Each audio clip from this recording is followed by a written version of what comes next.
السلام علیکم ورحمۃ اللہ وبرکاتہ۔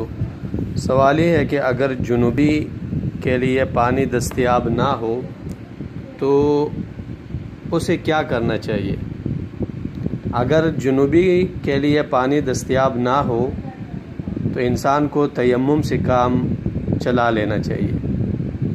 قرآن میں اللہ نے سورہ مائدہ آیت نمبر 6 میں ارشاد فرمایا کہ اگر تمہیں جنابت لاحق ہو تو غسل کر کے پاک ہو جایا کرو۔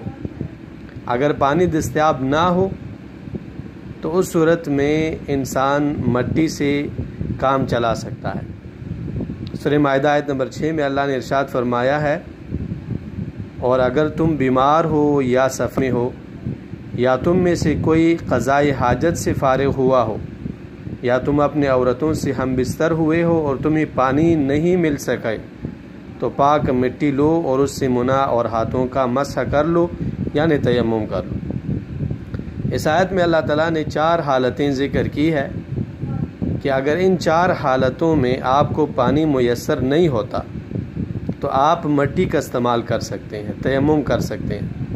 بیماری ہے، انسان پر پانی استعمال نہیں کر سکتا یا نہیں ہے، سفر کی حالت میں انسان پانی مل نہیں رہا، قضائے حاجت کر کے انسان آیا ہے، پانی نہیں مل رہا، بیوی کے ساتھ ہم بستری کی ہے اور پانی نہیں مل رہا، تو ان صورتوں میں اللہ تعالیٰ نے فرمایا کہ آپ لوگوں کو تیمم کرنا چاہیے۔ تیمم جائز ہے۔ جب انسان تیمم کرتا ہے تو یا تیمم وضو کی جگہ ہوگا یا یہ تیمم غسل کی جگہ ہے۔ تیمم وضو کی جگہ ہو یا تیمم غسل کی جگہ ہو، یہ تیمم تب تک کے لیے کارآمد ہے جب تک کے لیے آپ کو پانی نہیں مل جاتا۔ جب آپ کو پانی مل جائے تو تیمم ٹوٹ جاتا ہے اور فوراً انسان کو غسل یا وضو پھر کر لینا چاہیے، اور تیمم پر جتنے بھی عبادت انسان نے ادا کی ہے وہ قبول ہے انشاءاللہ اللہ تعالیٰ کے دربار میں۔ حدیث ہے کہ رسول اللہ صلی اللہ علیہ وسلم نے ایک شخص کو الگ تھلگ دیکھا جس نے لوگوں کے ساتھ مل کر نماز نہیں پڑھی۔ آپ صلی اللہ علیہ وسلم نے ان سے دریافت کیا کہ آپ نے لوگوں کے ساتھ نماز کیوں نہیں پڑھی؟ انہوں نے عرض کی کہ اللہ کے رسول، میں جنابت کی حالت میں ہوں اور یہاں پانی موجود نہیں ہے۔ آپ صلی اللہ علیہ وسلم نے فرمایا کہ آپ مٹی لیں اور اس سے تیمم کریں۔